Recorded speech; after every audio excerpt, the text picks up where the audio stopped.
समजा मी 1 कोटी रुपये खर्च केले, 50 लाख रुपये MBBS ला आणि पुढे 70-80 लाख रुपये MD व्हायला, कुठल्या तोंडाने मी त्या मुला मुलीला सांगणार आहे की नैतिकतेनं प्रॅक्टिस कर? फार्मास्युटिकल इंडस्ट्री पॉवरफुल झाल्या, टेक्नॉलॉजी आली म्हणून भांडवल लागलं आणि त्यामुळे रिटर्न ऑन इन्व्हेस्टमेंट हा आता रूल आहे. आणि शेवटी तुम्ही ऐकलं असेल की पेशंटला धीर द्या. आता मी हेच सांगतो, ते नीट लक्षात ठेवा, डर बिकता है. सुकेतून विचारलं एनी क्वेश्चन, शांतता. सगळ्यांना मनात माहिती होतं, पण आज उघड झालं होतं. सगळं बदलत आहे, सगळं corporate hospitals, corporate radiology, corporate pathology, corporate pharma आणि कॉर्पोरेट मेडिकल कॉलेज, या 5 बदलांनी आपण ह्या भयानक परिस्थितीत आहोत, भोवऱ्यात आहोत. दीवार का कशावर आहे ना की शशी कपूर म्हणतो मेरे पास माँ आहे, तसं आज अक्षरशः मी बघतोय middle class, higher middle class, मेरे पास इन्शुरन्स आहे असं म्हणतात. 80% गरिबांनी आज एक ससून आहे फक्त. गेल्या 50 वर्षात 10 ससून नको होती पुण्यामध्ये. सर 100 डॉक्टर असतील तर किती चांगले असतील साधारण आणि किती वाईट असतील? रिस्क मान्य करायची जबाबदारी पेशंटनी सुद्धा आता घ्यायला पाहिजे. पण कसं झालंय, मी पैसे टाकतोय ना, I am not no more patient. विश्वास जर असेल ना पेशंट आणि डॉक्टरचा एकमेकांवर, मिरॅकल्स होतात. आणि जेव्हा विश्वास तुटतो तेव्हा छोट्या छोट्या गोष्टींनी गोंधळ होतो. आपण ICU मध्ये आहोत आणि आज निदान ऑक्सिजनवर तरी बोलू शकतोय. अजून 5 वर्षांनी आपण कुठे असू मला माहीत नाही.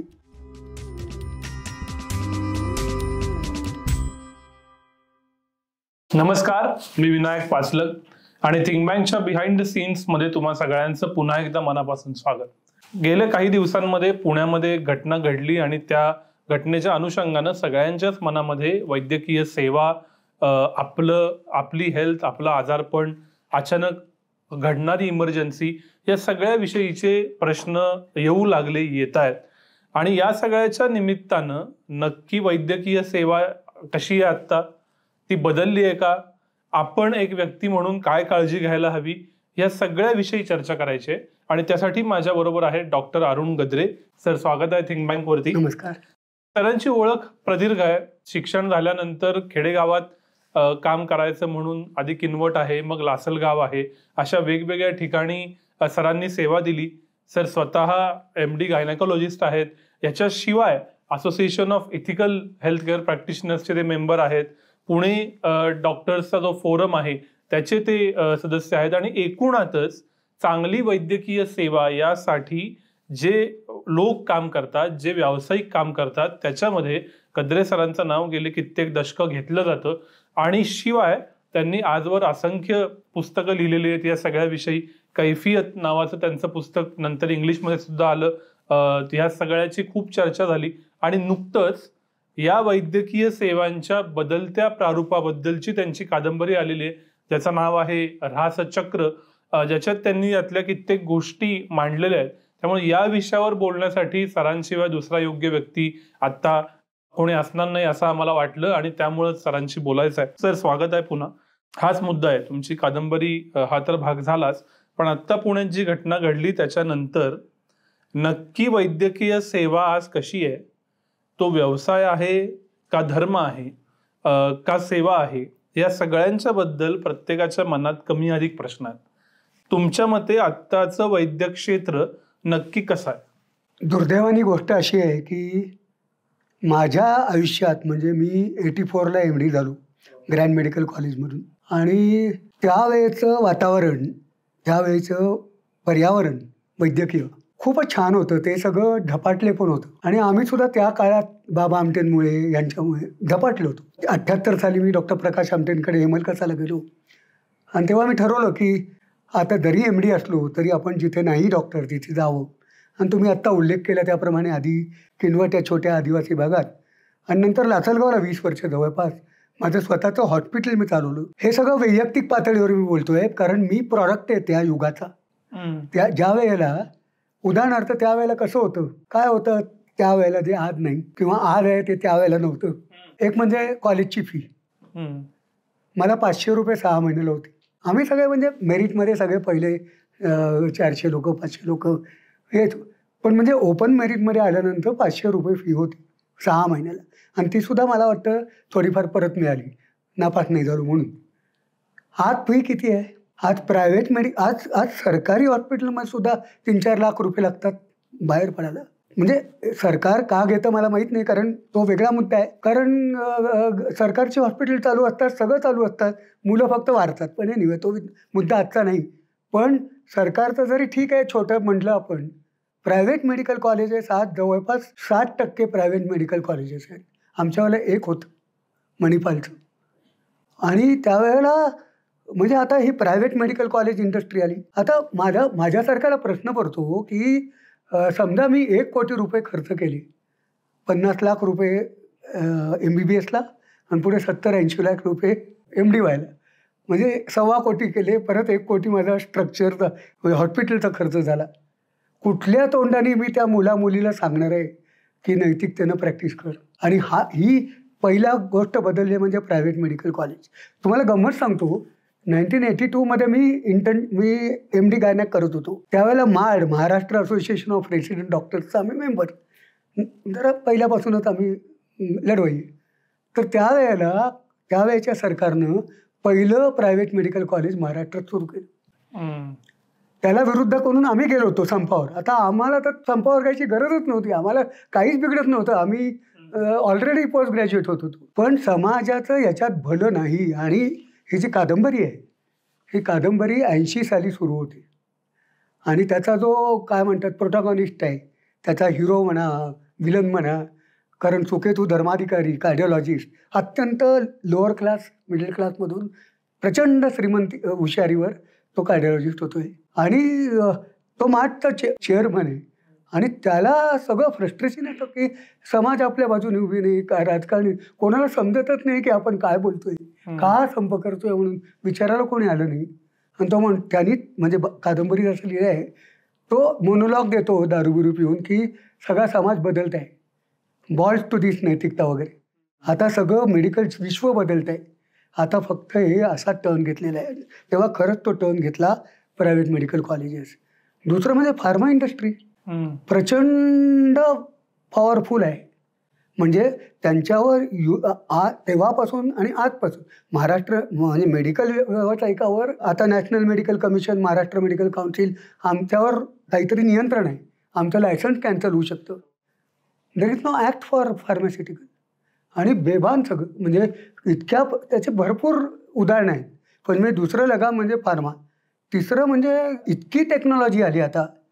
Technology has become a trap. कादंबरीसुद्धा असं दाखवलं आहे मी की तो खरं त्याच्यात चांदोरकर सर असतात, आमचे हे सगळे सर. म्हणजे त्यावेळेचे इतके छान माणसं आम्ही बघितली आहेत की जी तुम्ही म्हणताय तसं एक प्रोफेशन, एक व्यवसाय आहे. आणि अगदी तळमळीने त्यांनी पैशाचा 1 रुपयाचा कधी विचार केला नाही.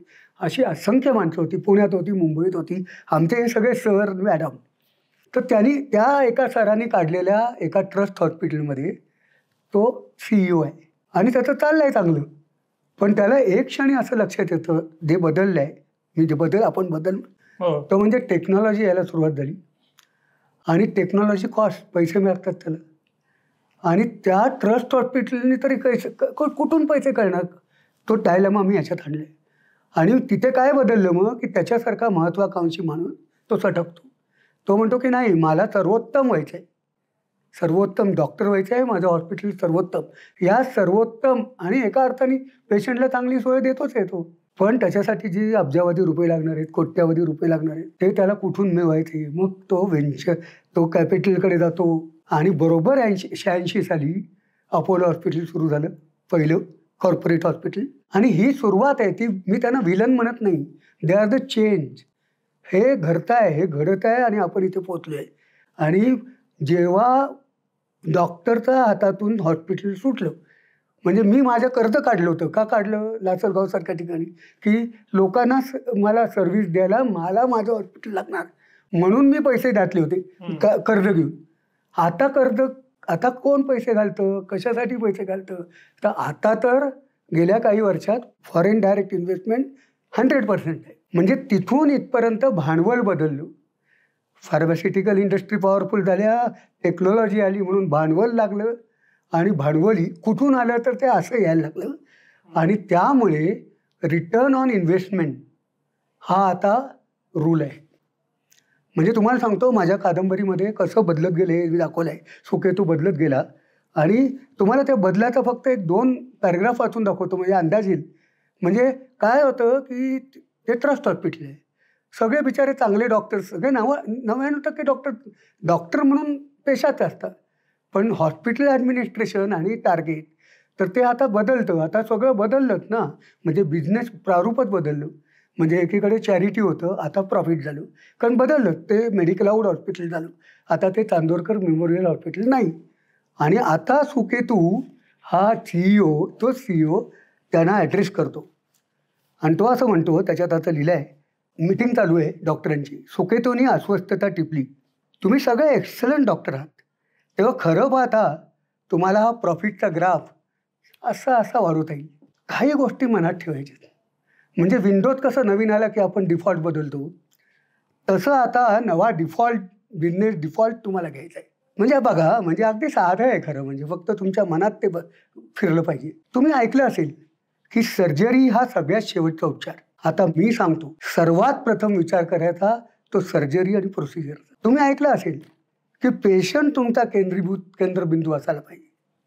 आता मी सांगतो, तुमचं टार्गेट हॉस्पिटलचा प्रॉफिट हा तुमचा केंद्रबिंदू व्हावा. तुम्ही ऐकलं असेल की पेशंटच्या आर्थिक, सामाजिक, धार्मिक, मानसिक परिस्थितीचा समग्र विचार करून त्या पेशंटसाठी ट्रीटमेंट ठरवायची. आता मी सांगतो, पेशंट जरी म्हणाला की त्याला घरदार विकायला लागेल तरी त्याला आपलीच ट्रीटमेंट द्यायची. तुम्ही ऐकलं असेल की डॉक्टर म्हणजे देव आहे. मी सांगतो, तुम्ही देव नाही, तुम्ही एक विक्रेते आहात आणि तुमच्याकडे येणारा पेशंट हा तुमचा कस्टमर आहे. आणि शेवटी तुम्ही ऐकलं असेल की पेशंटला धीर द्या. आता मी हेच सांगतो, ते नीट लक्षात ठेवा. फक्त एकच वाक्य लक्षात ठेवा, डर बिकता है. सुकेतून विचारलं, एनी क्वेश्चन्स? शांतता. सगळ्यांना मनात माहिती होतं, पण आज उघड झालं होतं. हे असं डिफॉल्ट मॉडेल या फंडिंगमुळे, रिटर्न ऑन इन्व्हेस्टमेंटमध्ये, मी तुम्हाला सांगतो याच्यात कथा आहे की सायकियाट्री डिपार्टमेंट बंद केलं जातं कॉर्पोरेट मेडिकल आउट हॉस्पिटल. आणि का तर return on investment per square foot of that psychiatry department is much less per square foot per year. आता फक्त 10%, 12% असं नाही.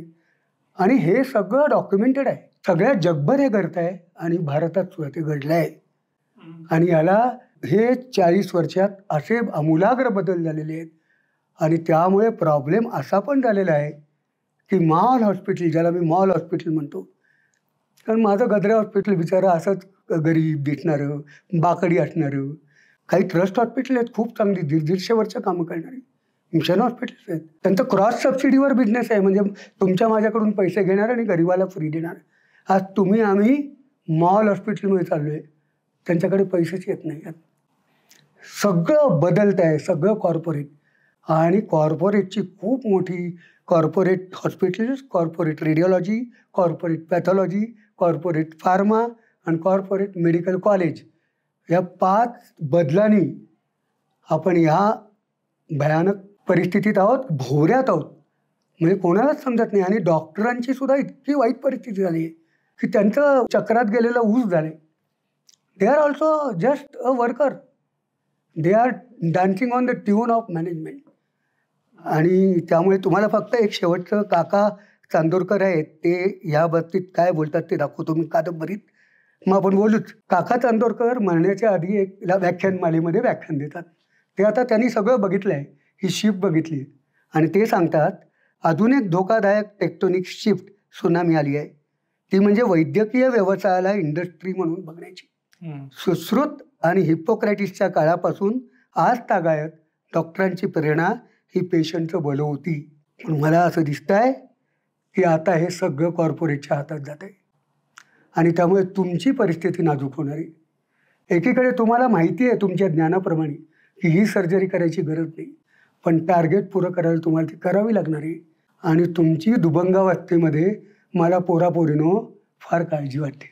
आज बहुसंख्य डॉक्टर अतिशय ताणात आहेत. एकीकडे पेशंटच्या अपेक्षा वाढलेल्या आहेत, पेशंटसुद्धा कस्टमर झाले आहे. या सगळ्या गोंधळात सगळंच बदलून गेलं आहे आणि मग अशा घटना घडतात. तुम्ही हे जे सगळं सांगितलं आणि कादंबरीतल्या 2 कॅरेक्टर्सच्या माध्यमातून जे सांगू पाहताय ते पोहोचतंय. प्रश्न असा येतो, मूळ वैद्यकीय क्षेत्र हे विश्वासावर उभं असतं असं म्हणतात. आमच्या घरात एक फॅमिली डॉक्टर आहेत, त्यांच्याकडेच आम्ही 40 वर्ष आजोबा वडील जात आहेत आणि ते म्हणतील ती पूर्व दिशा. पण पुढच्या पिढीमध्ये असा विश्वास ठेवणारे इंडिव्हिज्युअल डॉक्टर दिसत नाहीत. म्हणून मग उदाहरण म्हणून मी किंवा प्रतिनिधी म्हणून प्रेक्षकांचा मी ब्रँडवर विश्वास ठेवतो की हे जे नाव आहे, ही जी इमारत आहे, या इमारतीतला डॉक्टर चांगलाच असेल या उद्देशानं मी त्या ब्रँडकडे जातो. मग अशा वेळेला एक पेशंट म्हणून माझं काय चुकलं आणि मग हे का सफर करायचं? नाही ना, पेशंट म्हणून चुकलं नाही. आणि मुळात 2 आपण याच्यात प्रकार करूया. एक म्हणजे इमर्जन्सी आणि नॉन इमर्जन्सी. इमर्जन्सीला तर माझ्यासारखा माणूस सुद्धा अगतिकच असतो. त्याचं कारण मला पटकन पोहोचायचं असतं. केने थॅरो नावाचा माणूस आहे जो 64 साली नोबेल प्राईज मिळाला अर्थशास्त्राचं. त्याने असं लिहिलं आहे की मेडिकल तुम्ही असं बाजारात ठेवू नका. आज जी कमोडिटी झाली खरेदी विक्रीची, जसं डॉक्टर विकतायत, हॉस्पिटल विकतायत, आपण हे खरेदी करतोय. ते दीवार का कशावर आहे ना की शशी कपूर म्हणतो मेरे पास माँ आहे, तसं आज अक्षरशः मी बघतोय middle class, higher middle class, मेरे पास इन्शुरन्स आहे असं म्हणतात. त्यांना काही प्रॉब्लेम नाही आणि तो खराही आहे. ज्याच्याकडे खूप जास्त इन्शुरन्स आहे त्याला काही प्रॉब्लेमच येत नाही. उलट जास्त चांगली ट्रीटमेंट मिळते, म्हणजे जास्त अजून ट्रीटमेंट मिळते. गरज असते का नाही हा पुढची गोष्ट. आणि परत 2 गोष्टींमध्ये तफावत करायला पाहिजे, ट्रीटमेंटची क्वालिटी आणि गरज असलेली आणि नसलेली ट्रीटमेंट. म्हणजे गरज नसलेली अँजिओप्लास्टी करून सुद्धा तुम्ही फटाफट उत्तम बाहेर पडू शकता. आपल्याकडे टेक्नॉलॉजी, मेडिकल सायन्स प्रचंड ॲडव्हान्स आहे. Salute to all these doctors and technology. Problem असा आहे की रेग्युलेट कोण करत आहे. जनरल मेडिकल काउन्सिलसारखं इंग्लंडमधलं रेग्युलेटिंग काउन्सिल आहे का? प्रोटोकॉलप्रमाणे जात आहे का? प्रॉब्लेम तिथे आहे. आणि त्यामुळे तुम्ही म्हणता तसं विश्वास नाहीसा झाला आहे. कारण माझ्या मनात मी सांगणार कॅटरॅक्ट आहे, म्हणजे ही घटना घडली आमच्या सोसायटीत. एका मित्राने मला सांगितलं हो मी कॅटरॅक्ट ऑपरेशन. मी म्हटलं कॅटरॅक्ट करा तुम्ही, पण एकदा सेकंड ओपिनियन घ्या. त्यांनी सेकंड ओपिनियन घेतलं माझ्या एका मित्राकडून. तो म्हटलं कॅटरॅक्ट नाही आहे आणि आता त्याला 7 वर्ष झाली. पण म्हणजे हे घडतं आहे. पण त्यामुळे चांगली डॉक्टर पण आहेत ना, म्हणजे ज्यांनी सांगितलं कॅटरॅक्टची गरज नाही. प्रॉब्लेम असा आहे की हे ब्रँड कधी कधी चांगले पण असतात. तुम्ही कशालाच जनरलाइज करू शकत नाही. काही कॉर्पोरेट हॉस्पिटलमध्ये अतिशय उत्कृष्ट पण सेवा मिळत असेल, I am not denying it. आणि काही सो कॉल्ड ट्रस्ट हॉस्पिटल भयानक असू शकतात ते. पण त्यामुळे विश्वासाचा पूर्ण आता संपलाच आहे. आणि खरं म्हणजे डॉक्टर आणि पेशंटचं नातं विश्वासावर चालतं. कारण विश्वास असेल तर, म्हणजे डॉक्टर प्रकाश आमटेचंच मी उदाहरण पाहतोय. तिथे अक्षरशः एक 4-5 हिमोग्लोबिनची हिस्टेक्टॉमी केली आम्ही. ती 3 दिवस आली होती, वाहत आली होती. ती डिलिव्हरीनंतर प्लॅसेंटा आत होता. फार सेप्टिक झालं होतं सगळं. त्यांनी टाकून दिले, ते निघून गेले लोक. आणि आम्ही दोघांनी ते ऑपरेट केलं आणि ती बाई वाचली. तेव्हा प्रकाश मला गमतीने म्हणाला की माझ्याकडे एक फॅक्टर आहे, तो विश्वासाचा फॅक्टर आहे. आणि खरंच सांगतो तुम्हाला, विश्वास खूप जादू करतं. पण तो आता अवघड होत चालला आहे. आणि कशाला कोणावर दोष देणार मी? जे ॲडमिनिस्ट्रेशनच्या टार्गेटच्या चरकात पडले ते, किंवा त्या चरकामुळे त्या चरकात नसलेले. आता या कादंबरीत तुषार आहे, तो कार्डिओलॉजिस्ट आहे. तो एकही गोष्ट चुकीची करत नाही आहे. पण त्याचं चांगलं असण्याचं जे ग्लॅमर आहे ते त्या कॉर्पोरेटला हवं आहे, म्हणून तो तिथे आहे. पण म्हणजे हे इतकं संमिश्र आहे की याच्यात कोंडी झाली. आणि पेशंटची तर खूप कोंडी झाली आणि इमर्जन्सीला तर खूपच कोंडी होती. हे तुमचं म्हणणं मला मान्य आहे. पण चांगल्या डॉक्टरांची सुद्धा आज अतिशय कोंडी झालेली. कारण हे सगळं चकाचक जोपर्यंत तुम्ही करत नाही आणि त्या खर्च करत नाही, मग तो परत कसा मिळवायचा? अशा अनेक गोष्टी आहेत. तुम्ही हे सगळं जे सांगताय, शेड्स ऑफ ग्रे आहेत, चांगल्या डॉक्टरांची कोंडी झाली, हा दुसरा कुठला तरी विषय असता तर अधिक वैचारिक, अधिक गहन चर्चा म्हणून याच्यात पुढं अजून 4 गोष्टी विचारल्या असत्या. पण जेव्हा जीवाची गोष्ट येते त्यावेळी एक नागरिक म्हणून प्रामाणिकपणे हाच प्रश्न डोक्यात येतो. जेव्हा दुर्दैवानं कधीही हॉस्पिटलची पायरी चढावी लागते त्यावेळी मग आमच्यासारख्या सर्व प्रेक्षकांनी विचार काय करायचा? माझं मत असं आहे की जिथे पुण्यासारख्या शहरात किंवा मुंबई किंवा मोठ्या शहरात जरा आधी विचारून चांगले डॉक्टर कोण आहेत याची एक माहिती आपल्याकडे रेडी पाहिजे. ज्यांच्याकडे इन्शुरन्स आहे, ज्यांच्याकडे पैसे आहेत त्यांच्यासाठी. ज्यांच्याकडे पैसे नाहीत त्यांनी आपलं जे हे आहे आयुष्मान आहे प्रधानमंत्री योजना, ती कुठे कुठे लागू होते, कुठे ती अशा पद्धतीची एक रेकी आपल्याकडे तयार पाहिजे.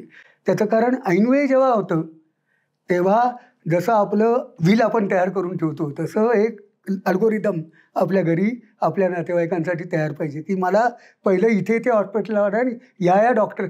तेवढी आता जरा आपल्याला हालचाल करावी लागेल, कारण दोन्ही दृष्टीने गरिबाला सुद्धा तेव्हा आयुष्मान म्हणजे कॅशलेस होतं त्याचासुद्धा फायदा आहे. अर्थात ती हॉस्पिटल खूप कमी आहेत, पुण्या मुंबईत त्याला अटॅचमेंट खूप कमी आहे काही, पण जी आहे त्याच्यात ते होऊ शकतं.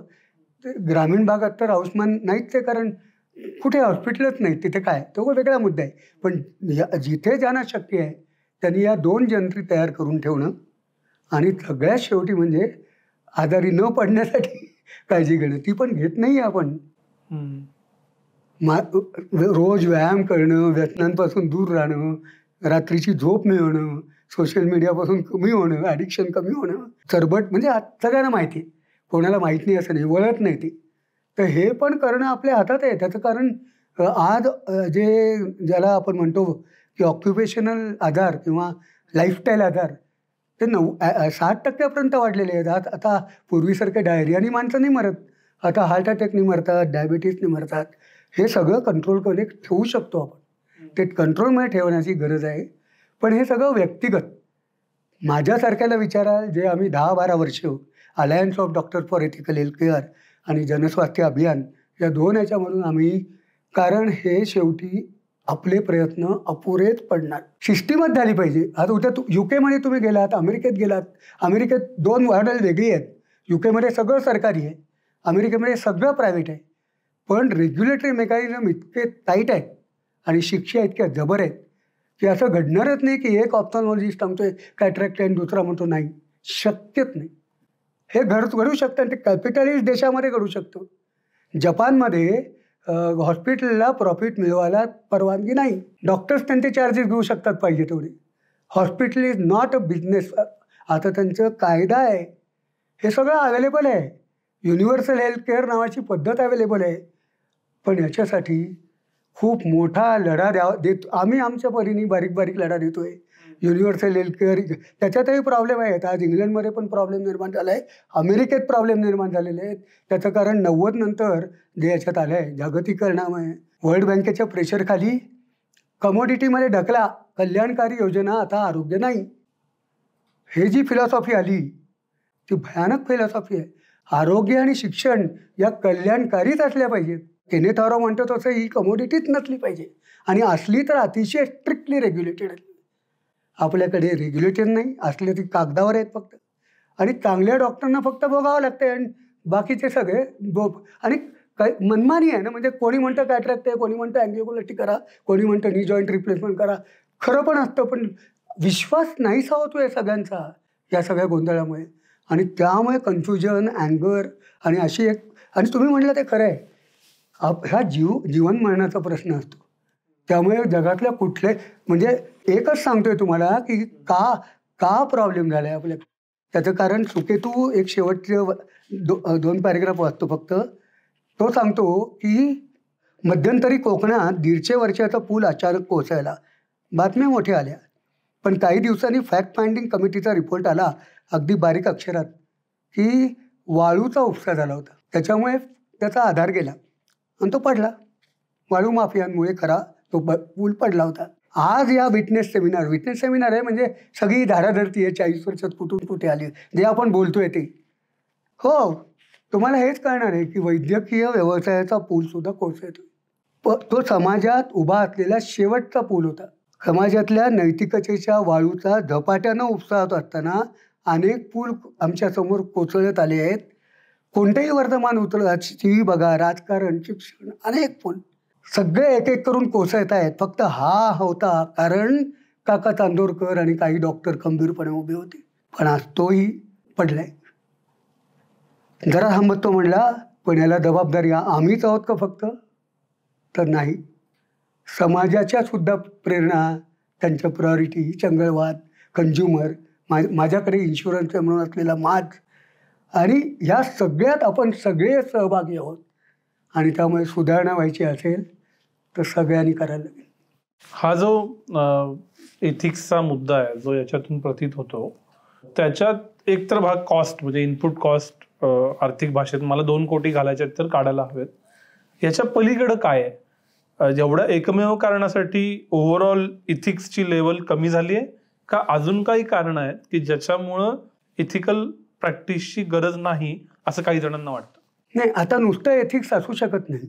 हे परत काय आहे की हे व्यक्तिगत होतं की एका डॉक्टरवर, एका पेशंटवर राहत.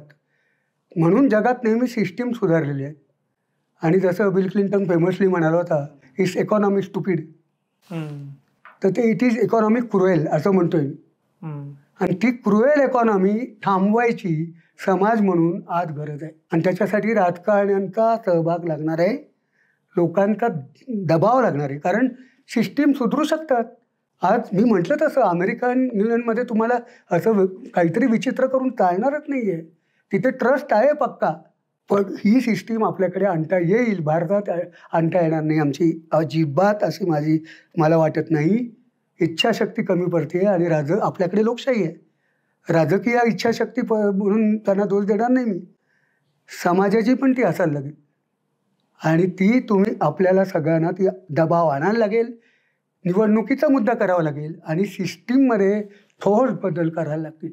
आणि तसे केले तर त्याचं कारण मी या कादंबरीमध्ये म्हटलं आहे की पिशाचिनी असते प्रत्येक माणसात. जसा देव असतो तसा दानव असतो, फक्त तो दाबलेला असतो.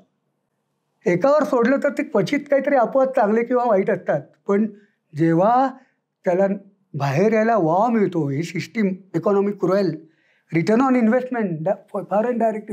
गंमत अशी आहे, कॅनडामध्ये युनिव्हर्सल हेल्थ केअर आहे. म्हणजे तिथल्या शिक्षकांनी कायम त्यांच्या आयुष्याभर आणि आता म्हातारपणी रिटायर झाल्यावर फ्री ट्रीटमेंट मिळवली, उत्तम व्यवस्था. आणि त्यांच्या पेन्शन पण कुठे गुंतवतोय त्यांना रिटर्न मिळवायला भारतात. कोणामध्ये गुंतवतोय? कॉर्पोरेटमध्ये. असा दैवदुर्विलास आहे. म्हणजे त्यांना सगळं मिळालं आणि ते आपल्याकडे ओरबारून काढतायत. हे सगळं असं जागतिकीकरण आणि हे बुभुक्षितता आणि हे सगळं थांबवता येईल, लोकली थांबवता येईल. पण त्याच्यासाठी समाजाकडे आणि राजकारण्यांकडे भरपूर आपल्याकडे तज्ज्ञ आहेत. HLEGचा रिपोर्ट आहे, हाय लेवल एक्सपर्ट कमिटी, 2010 का 12 साली अभयभंग होते त्याच्यात. त्यांनी उत्तम रिपोर्ट दिलेला आहे. त्याचं एक एक क्लॉज जरी सरकारने करत आणलं ना, थोडी सुरुवात, तरी खूप काही बदलेल, खूप काही बदलेल. पण त्याच्यासाठी मोठं प्रायव्हेट मेडिकल कॉलेजेस त्यांना अटकाव करावा लागेल. फार्मास्युटिकल इंडस्ट्रीच्या प्रॉफिटला अटकाव करावा लागेल. त्याच्यासाठी तुम्हाला सगळ्या कॉर्पोरेट हॉस्पिटल्सच्या फंडिंगवर आणि त्यांच्या रिटर्न ऑफ इन्व्हेस्टमेंटवर हे सगळे मेजर पॉलिटिकल डिसिजन्स आहेत. पण ते घेणं शक्य आहे आणि सुधारणं शक्य आहे. तर 2 प्रश्न एक एक करून विचारतो. तुम्ही इंग्लंड आणि अमेरिका या 2 देशांचा रेफरन्स दिलात, पण कायम अशा गोष्टी कानावर येतात की मेडिकल ट्रीटमेंटसाठी भारतातच यावं. अमेरिकेमध्ये साध्या सर्जरीला 1 वर्षानं बोलवतील, इंग्लंडमध्ये कधी बोलवतील माहीत नाही. आपल्याला क्वांटिटी डॉक्टरशी वाढवणं ही गरज होती, त्याच्यामुळं आज निदान मला डॉक्टर अवेलेबल आहे, हे या प्रगत देशात नाही. असं जर का असेल तर मग भारताची सिस्टीम बरी आहे का म्हणायचं का या सगळ्या प्रॉब्लेम सकट? अगदी एका अर्थाने बरी आहे. तुमच्या माझ्यासारखी आपण स्वर्गात आहोत. म्हणजे माझा अंजाना डिटेक्ट झाला आणि 8व्या दिवशी माझी बायपास झाली. आता मी मेडिकल पण आहे, माझे कॉन्टॅक्ट पण आहेत, पण तरी दुसऱ्या एखाद्याची 15व्या दिवशी झाली आहे. पण कोणासाठी आहे? ज्यांच्याकडे पैसे आहेत, ज्यांच्याकडे कॉन्टॅक्ट्स आहेत, जे मुंबई, पुणे, जळगाव, औरंगाबाद अशा मोठ्या शहरात राहत आहेत. 10% लोकांसाठी उत्तम स्वर्ग आहे. आणि 90% लोकांना काय मिळतं? नांदेड होतं. एका दिवशी 20 प्रीमॅच्युअर जातात. पण समन्यायी सिस्टीम आपल्याला आणणं आणि जिथे जेव्हा जीवाचा प्रश्न आहे तेव्हा प्रत्येक जीव मोलाचा आहे. आणि त्यामुळे त्या त्रुटी मान्य करतोय मी, तिथेही सिस्टीम ढासळत आहेत. 6-6 तास लागतात इमर्जन्सीला. तीच UK मध्ये युनिव्हर्सल हेल्थ केअर ज्याची आणा म्हणून आम्ही सांगतोय त्या सिस्टीम आहेत. का? कारण 90 नंतर वर्ल्ड बँकेने जागतिकीकरणाने तिथले पण कमी केले. आता ते परत उलटं करायचा प्रयत्न चालत आहेत, पण उलटं करायला असं पटकन नाही उलट आहेत. तेव्हा आहेत तिथेही या त्रुटी आहेत. 2 कारणे आहेत, टेक्नॉलॉजीचा प्रचंड खर्च आणि अशा. तर त्यामुळे 2 गोष्टी ठरवायला लागणार आहेत की एक सेकंडरी केअरपर्यंत म्हणजे निदान अमुक टप्प्यापर्यंत आम्ही सगळ्यांनाही फ्री मिळेल आणि उत्तम क्वालिटी मिळेल असं बघू. सगळ्या गोष्टी सगळ्यांना मिळणार नाही आहेत, पण ते कुठेतरी अशी दिशा चालायला सुरुवात करायला पाहिजे. आणि तो आहे ना, तो वस्तुस्थिती आहे. पण नाहीतर ऑल्टरनेटिव्ह काय आहे? 80% गरीब आणि आज एक ससून आहे फक्त. गेल्या 50 वर्षात 10 ससून नको होती पुण्यामध्ये. सगळ्याच सरकारांनी पॅसिव्ह प्रायव्हेटायझेशन केलं आहे की तुम्ही सरकार सोडा आणि प्रायव्हेटकडे जा. आणि तिथे लोंढे कसे पोचतात आणि हे कसं मॅनेज होणार आहे. आणि आता तिथे अशी परिस्थिती आहे आणि मोठ्या कॉर्पोरेट हॉस्पिटलमध्ये प्रचंड चार्जेस आहेत. किती टक्के लोकांना परवडतं ते? मध्यमवर्गीयाचे तर कुत्र्यासारखे हाल झालेत. तो ना ससूनला जाऊ शकतोय ना तो कॉर्पोरेट हॉस्पिटलमध्ये जाऊ शकतोय. तर हे सगळं हाताबाहेर जाणाऱ्या गोष्टी आहेत.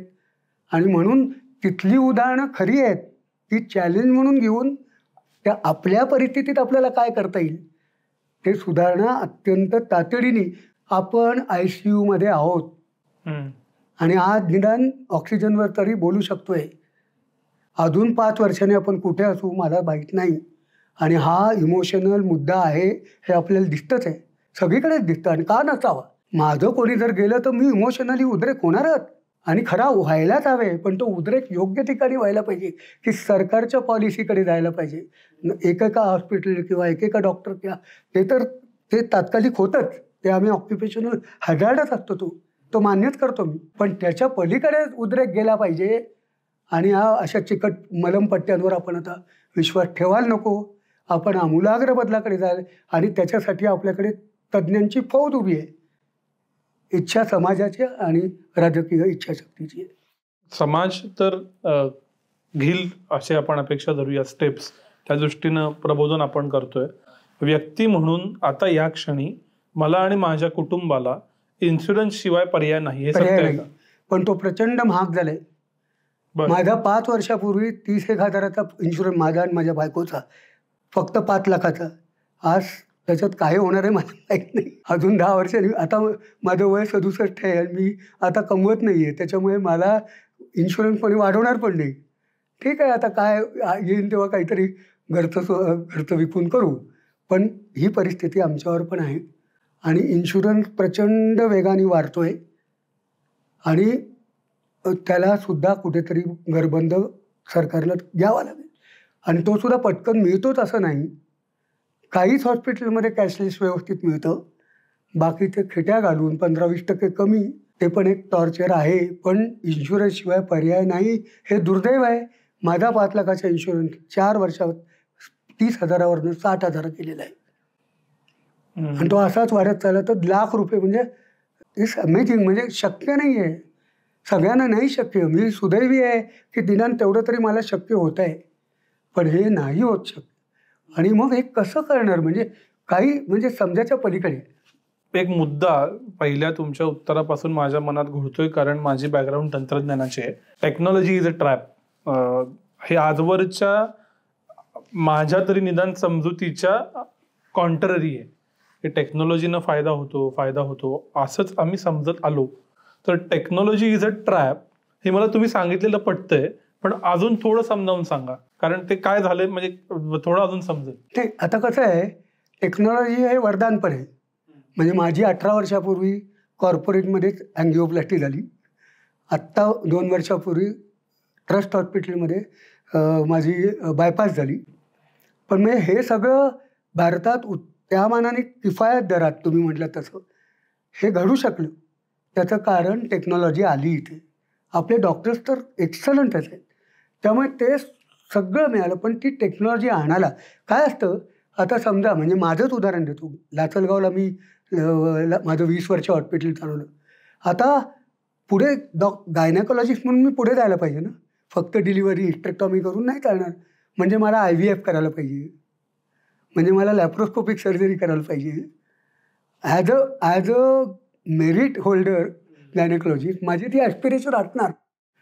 पण त्याच्यासाठी मग मला लॅप्रोस्कोपचे 10 लाख, IVFसाठी 1 कोटी, हे जे सगळं तंत्रज्ञान आहे त्याची इन्व्हेस्टमेंट येते. आणि मी असं बघितलं आहे, चांगले डॉक्टर जोपर्यंत सेकंडरी केअर देत आहेत, म्हणजे समजा ऑर्थोपेडिक, मी आपलं उदाहरण देतो आहे, किंवा गायनॅक, जेव्हा ते नॉर्मल त्यांच्या डिलिव्हरी आणि हिस्टेक्टॉमी आणि हे फ्रॅक्चर आणि ते फ्रॅक्चर याच्यावरनं जेव्हा ते IVFकडे जातात, जेव्हा ते नी जॉईंट रिप्लेसमेंटकडे जातात, किंवा एक्सरे मशीन आणि सोनोग्राफी असलेला माणूस जेव्हा MRIकडे जातो, हे मी बघितलेत, माझे मित्र मैत्रिणी बघितलेत, माझ्या डोळ्यासमोर. या कादंबरीचा विषय आहे टेक्नॉलॉजी ट्रॅप, त्याच्यामुळे म्हटलं आहे. तेव्हा तुम्हाला काही कोटींची इन्व्हेस्टमेंट करायला लागते आणि मग तुमचं स्वतःचं रिटर्न ऑन इन्व्हेस्टमेंट बघावं लागतं. आणि ह्या सगळ्यांचा तोल गेलेला मी बघितलेला आहे. कारण मग कमिशन देणं, अनइंडिकेटेड करणं, कारण तो EMI नावाचं भूत तुमच्या डोक्यावर बसलेलं आहे.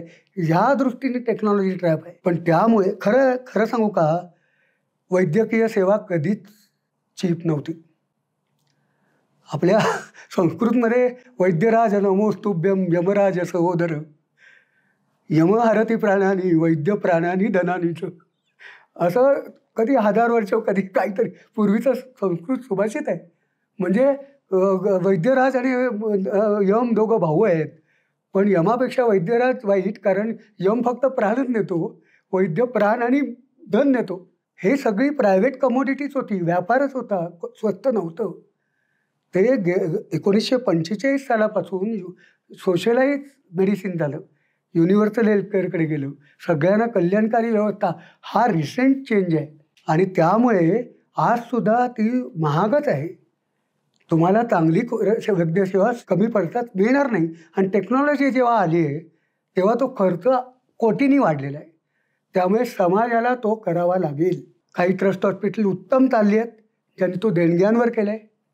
एक ट्रस्ट हॉस्पिटल मला असं माहिती आहे की ज्यांनी इन्फ्रास्ट्रक्चर सगळा खर्च, म्हणजे तुम्हाला MRI मशीन, एक्सरे मशीन, ते जो सगळा बिल्डिंग, तो सगळा समाजाने केला. ते फक्त मेंटेनन्स खर्च घेत आहेत. तिथे आज 7,000 रुपयाची जरूर होतं. हे शक्य आहे, पण त्याचा अशी विभागणी झाली पाहिजे. एकट्या बिझनेस मॉडेलवर ते टाकलं की ते राक्षसच बनणार. पण सर, ह्या ज्या ऑप्शनल सर्जरीज आहेत, इमर्जन्सी वगैरे आपण बोललो, तर लोक म्हणतात की हे केलं तर बरं आहे, नाही केलं तरी चालेल. त्यावेळी माझं मन असा विचार करतं की कशाला रिस्क घ्या, किंवा कित्येकदा डॉक्टरही सांगतात की तुलाही करायची गरज नाही, पण सेफर साईड म्हणून आपण करू पाहतो. डर बिकता आहे. हा, तर ह्याच्यासाठी नक्की कधी सेफर साईड म्हणून करून घेणं बरं आणि कधी डॉक्टरवर किंवा स्वतःच्या गटवर विश्वास ठेवणं बरं? याला आता प्रत्येकाची हे आहे, काय म्हणतात त्याला, मनोभूमिका आहे. म्हणजे प्रत्येकाने किती डरावं, किती घाबरावं, काय विचार करावा. त्याचं कारण असं आहे की जर तुम्ही एखाद्या चांगल्या डॉक्टर निवडलात आणि त्याच्यावर विश्वास टाकलात, तर तुम्हाला स्टॅटिस्टिकल रिस्क घ्यावंच लागतं. डॉक्टरही घेत असतो. मी जेव्हा तुम्हाला सांगतो की नाही, सिझेरियनची गरज नाही, आपण खालून करू. आता मी 3-3 दिवस थांबवून पहिला डिलिव्हरी केलेली. आता होणंच शक्य नाही. पण तेव्हा पेशंटनी विश्वास टाकले. ते रिस्क होतं, कारण कधी काय घडेल, 2%, 5% मी नाही सांगू शकत पेशंट. तर रिस्क मान्य करायची जबाबदारी पेशंटनी सुद्धा आता घ्यायला पाहिजे. पण कसं झालं आहे, मी पैसे टाकतोय ना, I am not no more patient. मी म्हटलं तसं माझ्या पहिल्या 10 वर्षाच्या प्रॅक्टिसमध्ये 100% फेथ होता. 2 PPSच्या डेथ झाल्या, जरी डिलिव्हरीनंतरच्या हेवी ब्लिडिंगनी डेथ झाल्या, तरी लोकांनी अजिबात माझ्यावर हल्ले केले नाहीत, रागावले नाहीत. वाईट वाटलं, पण तरी विश्वास होता, कारण त्यांची मनस्थिती, फेथ गेलेला नव्हता. आता फेथ तुम्ही म्हणलात ते कारण आहे, या सगळ्या गोंधळांनी विश्वास गेला आहे. पण तरी एखादा चांगला, असे 25% डॉक्टर्स हॉस्पिटल चांगली आहेत. तुम्ही आधीच रेकी करून एकदा व्यवस्थित ठरवलं की इथे जायचं. कारण सेकंड ओपिनियन पण घ्यायचा अधिकार आहे आणि तो घ्यावा पण देअर हॅज अ लिमिट. तुम्हाला कुठेतरी, कारण there is always a information asymmetry आणि पॉवर असिमेट्री. म्हणजे मी तुमच्याकडे, मी गायनेकॉलॉजिस्ट आहे, पण अंजाना असल्यावर माझ्या मित्राकडे मी सोपवून देतो, कारण माझा ट्रस्ट आहे. तो माझं भलं करील. आणि मग तो सांगतो, अरुण तुला आता अँजिओप्लास्टी नाही करता येणार, आता बायपास करावं लागेल. कर बाबा, चला उद्या करतो का, असं. तर ही फेथ पेशंटनी चांगल्या डॉक्टर आधी सिलेक्ट करून, चांगलं हॉस्पिटल सिलेक्ट करून त्याच्यावर टाकलं तर त्याचं सोल्युशन निदान त्या व्यक्तीसाठी चांगलं. आणि तुम्हाला सांगतो, मी आयुष्य 20 वर्ष गावात जिथे 4-5 ग्रॅम हिमोग्लोबिनवर डिलिव्हरी केल्यावर रक्त नव्हतं, मला हे का लक्षात ठेवतं. प्रकाश आमटे त्याला साक्षी आहे, त्याच्याकडे विश्वास जर असेल ना पेशंट आणि डॉक्टरचा एकमेकांवर, मिरॅकल्स होतात. आणि जेव्हा विश्वास तुटतो तेव्हा छोट्या छोट्या गोष्टींनी गोंधळ होतो. आणि हे विश्वासाचं नातं सिस्टीमला आधी तयार करावं लागेल. आणि ती जोपर्यंत करत नाही तोपर्यंत माणसानं शोधून एकमेकात करायला लागेल. आणि तिसरी गोष्ट, आपण सुद्धा टिपिकल कस्टमरच्या माइंडसेटमधून बाहेर पडायला पाहिजे. सर, पण काय होतं काय की एखादं हॉस्पिटल स्वच्छ आहे, दर 2 तासानं क्लीन होत आहे, फरशी छान आहे, रूम सुविधाजन्य आहे, तिथंच फळं येतंय सगळं, ज्याला तुम्ही मॉल हॉस्पिटल म्हणता, हे मला म्हणजे मी प्रेक्षकांच्या तर्फे पेशंट म्हणून किंवा पेशंटचा नातेवाईक म्हणून मला समाधान देणारं असतं. आणि मग मी ते चूज करतो. असं ज्यावेळी मी चूज करतो त्यावेळी असे जे इंडिपेंडंट डॉक्टर्स आहेत, जे छोटे छोटे हॉस्पिटल चालवत आहेत, ह्यांच्या खरं तर मी पोटावरच पाय आणत असतो. पण माझी तेव्हा ती गरज असते. या डायलेमाचं मी काय करायचं? नाही, मी म्हणेन की ते तुमचा चॉईस आहे. मी प्रत्येक पेशंटला सांगतो की तो मी नाही सांगणार तुम्हाला. तुम्ही छोट्या डॉक्टरांचा पण रेकी करा, मोठ्या डॉक्टरांची पण रेकी करा. You take the decision and stick to it. कारण मुळात ही ॲब्सर्ड आहे. This is absurd. रेस्टॉरंटमध्ये टेस्ट समजू शकते तुम्हाला मला की हे बरं पनीर केलं आहे का नाही केलं आहे. मेडिकलमध्ये तुम्ही म्हणता तसं समजणं अशक्य आहे. अशक्य. गायनेकोलॉजिस्टला अशक्य आहे. पॉवर असिमेट्री आहे आणि इन्फॉर्मेशन असिमेट्री आहे. त्यामुळे खरं म्हणजे पेशंटला डॉक्टर सिलेक्ट करायची वेळ येणं हाच मोठा विरोधाभास आहे, जो UK येत नाही. जो गेटकीपर असतात, तुम्हाला जनरल प्रॅक्टिशनरच्या थ्रूच जावं लागतं. अमेरिकेत सुद्धा बऱ्यापैकी आहे. सगळ्या प्रगत देशांमध्ये अशी परिस्थिती आहे. स्वतः पेशंट चूज करणारा आपला देश असेल आणि मग पल्स त्याची नाडी चांगली आहे, नाडी परीक्षा चांगली आहे, असं एक आपलं सामान ते कशावर न कळणार. एखादा उद्धट वाटणारा डॉक्टर स्किलफुल असतो, व्यवस्थित असतो. आणि एखादा गोड बोलणारा डॉक्टरसुद्धा कदाचित हॉस्पिटलचं टार्गेट पुरं करत असतो. You will never know, never. आणि डॉक्टरांकडे एवढी पॉवर आहे की एकदा तुम्ही गेल्यानंतर तुम्हाला तिथे राहावंच लागतं.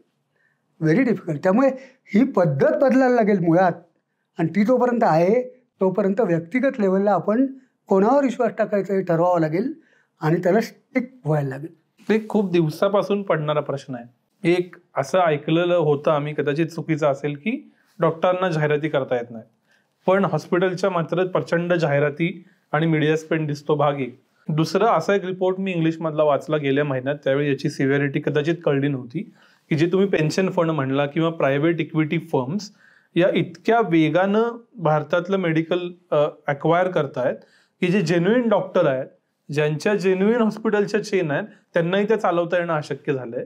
तर हे जे एक्स्ट्रीम आहे, एक हॉस्पिटल जाहिराती करू शकतात का, आणि 2 डॉक्टरांची हॉस्पिटल जी मोठी आहेत त्यांनाही अक्वायर करणारं कोणीतरी येतंय, मग याच्या पुढच्या स्टेप्स किंवा याचं भविष्य काय? हे भविष्य जर आपण आज जागे झालो तर अँथनी कॉस्टेलो नावाचे WHO चे असिस्टंट डायरेक्टर होते. त्यांचा एक कोट देतो मी तुम्हाला की we are no longer a patient and human being because equity finance has entered. For us our eye is a customer. For them our eye is a customer, our heart is a customer. आपली kidney, आपले organ customer आहेत, आपण customer नाही आहे. आणि ते काय आहे तर only one reason, return on investment.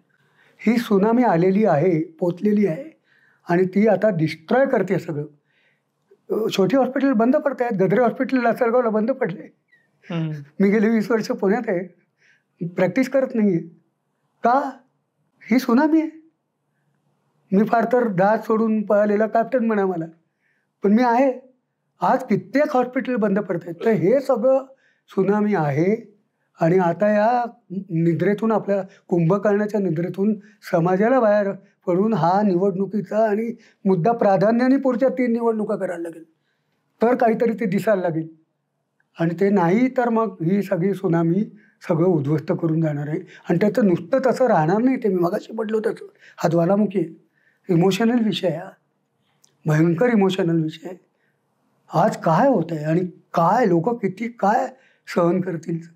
आपण कोविडमधून या सगळ्यातनं शिकलो नाही का? किंवा अशी ज्या घटनेनं आजची मुलाखत ट्रिगर झाली, अशी घटना घडती, समाज एकदम ॲक्टिवेट होतो आणि परत शांत होतो जोपर्यंत स्वतःवर येत नाही. तर यातनं आपण नाही शिकलो? दुर्दैवाने नाही शिकलो. खरं कोविडने आपल्याला खूप जोरदार धडा दिला. तेव्हा पहिल्या लाटेत प्रायव्हेट हॉस्पिटल घाबरून बंद होते. एखादा अपवाद असेल. सरकारी यंत्रणा जी मारून टाकली आपण, जी स्वतःच ICU मध्ये ती उभी राहिली आणि तिने हे सगळं लढा. दुसऱ्या लाटेपासून प्रायव्हेट उतरलं कारण आता त्यांना प्रॉफिट दिसला त्याच्यात. आणि त्याच्यात चांगली हॉस्पिटल पण आहेत, प्रॉफिट मेकिंग हॉस्पिटल पण आहेत. पण निदान सरकारी हॉस्पिटलला प्रायव्हेटची साथ मिळाली. पण सरकारने त्यावेळेला दरनियंत्रण आणलं होतं. अत्यंत स्ट्रिक्टप्रमाणे ते फॉलो केलं लोकांनी, हॉस्पिटल्सनी. अनेक चांगल्या गोष्टी सरकारने त्यावेळेला आणल्या होत्या. पण जसं कोविड गेलं तसं ते स्मशानातलं वैराग्य झालं किंवा पुराणातलं वांगी पुराणात. परत सरकार PPPकडे गेलं, पब्लिक प्रायव्हेट पार्टनरशिप. सध्या त्याचा जो बोलमाला आहे तो आधीपासून आहे, 30 वर्षापासून. 2012पासून पेपर आला आहे नियोजन आयोगाचा आणि नीती आयोगाचा पण तेच धोरण चालू आहे की पब्लिक प्रायव्हेट पार्टनर. का तर परत तेच, अरे अणुऊर्जा सगळी सरकारी आहे. म्हणजे आपण मॅनेज करू शकत नाही का सरकार? जी अणुऊर्जा मॅनेज करतात त्यांना हॉस्पिटल मॅनेज नाही का करता येणार? पण ती जिद्द पाहिजे ना. आणि ती आपल्याकडे नाही आणि त्यामुळे आपल्याला ते आणावं लागेल. आणि कोविडमधून काही शिकलो नाही. PPP म्हणजे public money for private profit. Public money for private profit. एका दृष्टीने सरकारी डॉक्टरांशी मी बराच बोललेलो आहे. सरकारी चांगले डॉक्टरसुद्धा आता हताश आहेत. इव्हन मला असं वाटतं पॉलिटिशियन्सकडे सुद्धा चांगले पॉलिटिशियन्स असतात, आपलेच प्रतिनिधी असतात, ते वाईट असतात असं नाही. त्यांचासुद्धा आपल्याच यंत्रणांवर विश्वास उडाला. पण कुठेतरी चांगले IAS ऑफिसर आणून एक स्वतंत्र युनिट तयार, अनेक मार्ग आहेत, करता येईल. पण हे शिकायला आपण शिकलो नाही कोविडमधून. आणि त्यामुळे आता परत दुसरी. आणि एक लक्षात घ्या, जेव्हा पब्लिक साथी येतात, म्हणजे आपल्याला काय वाटतं फक्त अँजिओप्लास्टीसाठी हॉस्पिटलची गरज, तसं नाही आहे. स्वाईन फ्लू आला त्यावेळेला नायडूच्या बाहेर मी स्कूटर घालून उभा होतो. तेव्हा होंडा सिटीतून तिकडे आले होते. तेव्हा माझ्या मनात असा विचार आला, बरं झालं निदान त्यामुळे उच्च मध्यमवर्गीयाला सरकारी हॉस्पिटलची किंमत कळली. कारण साथ नियंत्रण फक्त सरकारच करू शकतं. सरकारला पर्याय नाही. आणि सरकारने उलट लीडिंग रोल घेतला ना तरी सगळं कमी होतं. फॉर एक्झाम्पल, आम्ही जेव्हा MD करत होतो तेव्हा कुठल्याही प्रायव्हेट कॉर्पोरेट हॉस्पिटलमध्ये व्हायच्या आधी अँजिओप्लास्टी जे मध्ये व्हायची, KEM मध्ये व्हायची, मग प्रायव्हेटमध्ये व्हायची. हे आपल्याकडे आत्ता आहे. केरळमध्ये काय आहे? केरळमध्ये उत्तम चालू आहे सरकारी व्यवस्था. तामिळनाडूमध्ये उत्तम चालू आहे. त्यामुळे हे सगळं आपल्याकडे आहे. पण कोविडमधून शिकायला पाहिजे ते आपण शिकलो नाही. आणि आता परत आपण चाललो आहे एका मोहमयी दुनियेत, जे सगळं रिटर्न ऑन इन्व्हेस्टमेंटमधून तेवढंच पॉलिसी शेप करत हे ज्वालामुखी वाढवत चाललं आहे. एकीकडे मध्यमवर्गीयाचे ज्वालामुखी, ज्याला प्रायव्हेट असं परवडत नाही किंवा गोंधळ होतो, आणि दुसरीकडे लक्षावधी गरम जे टाचा गाचत. सिव्हिल हॉस्पिटलमध्ये दया येते, डॉक्टरांची दया येते मला. हे कधी सुधारायचंच नाही का? असा ते सुधारता येईल.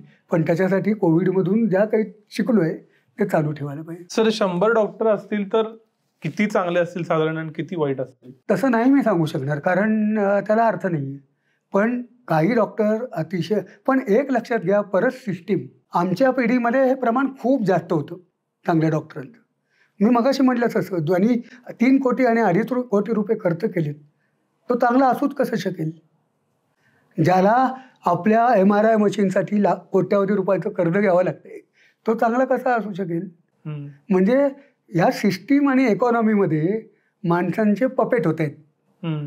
त्यामुळे त्यांच्या हातातच नाही उरलेलं की आपण चांगलं राहावं का वाईट राहावं. परत इट इज इकॉनॉमिक क्रुएल.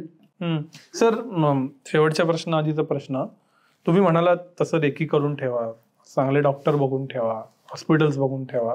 एखादा डॉक्टर चांगला आहे का नाही, विश्वासार्ह आहे का नाही, हे मी कसं तो तपासायचं? थोडंसं ते आपापल्या वर्तुळातल्या अनुभवावरूनच येतं. किती खर्च आला, तुम्हाला किती खर्च आला, तुम्हाला कसं वाटलं, त्या डॉक्टरची वर्तणूक कशी वाटली, तुम्हाला चॉईस दिला होता का, तुम्हाला नीट ट्रान्सपरन्सी होती का, असे काही की क्वेश्चन्स आहेत जे मेडिकल क्वेश्चन नाही. पण जनरली चांगले डॉक्टर हे सगळ्या गोष्टी करतात की तुम्हाला चॉईस देतात, तुम्हाला चांगले समजावून सांगतात, रिझनेबल कॉस्ट असते आणि रिझल्ट चांगले असतात. ते आपल्या एवढं नातेवाईक मित्रांचं जाळं असतं, त्याच्यातच आपल्याला स्वीकार. कारण मी म्हटलं तसं it is a stupid system. सगळे डॉक्टर सारखेच असतात ना. MD मी काही स्वर्गातून नाही पडलो ना, सगळे MD सारखेच होतो आम्ही. मग काय म्हणजे मला काय मोठं सोनं लागलं आणि त्याला नाही. तर हे सिलेक्ट करायची जबाबदारी पेशंटने घ्यायची, हाच मोठा मूर्खपणा आहे. पण तो आहे तर मग असा त्याच्यातून मार्ग काढावा आणि इन्शुरन्स घ्यावा. खूप मुलाखतींनंतर खूप वेगवेगळ्या भावना येतात. या मुलाखतीच्या शेवटी मला एक भय आहे की असं ज्यावेळी फेस करावं लागेल त्यावेळी कसं होणार. समाज बदलत राहील, त्यासाठी प्रयत्न होत राहतील, कधी ना कधी हा निवडणुकींचा मुद्दा बनेल. ज्या वेळेला राजकारण्यांवरतीही असं काहीतरी येतं त्यावेळी तो अधिक वेगानं बनतो आणि राजकारण्यांना आजकाल जास्त समाजाचं भान असतं असंही दिसतं. हे सगळं होत राहील. इंडिव्हिज्युअली माझ्यासाठी ही जी भीती तयार झाली आहे, या भीतीचं उत्तर काय? उत्तर एकच, मी मगाशी म्हटलं तसं, इन्शुरन्स ठेवणं, प्रिव्हेन्शन करणं, आजारी न पडणं. तिसरं म्हणजे आपण गरीब असू, पैसे नसतील तर सरकारी सोयी, आयुष्मान ते बघून ठेवणं. एवढंच उत्तर आहे प्रॅक्टिकल, दुसरं काही उत्तरच नाही आहे. सर, खूप खूप आभार. विचार करायला लावणारी, डोळे उघडवणारी चर्चा झाली. तुम्ही वेळ दिलात इतक्या महत्त्वाच्या विषयावर, त्यासाठी मनापासून आभार. धन्यवाद. धन्यवाद.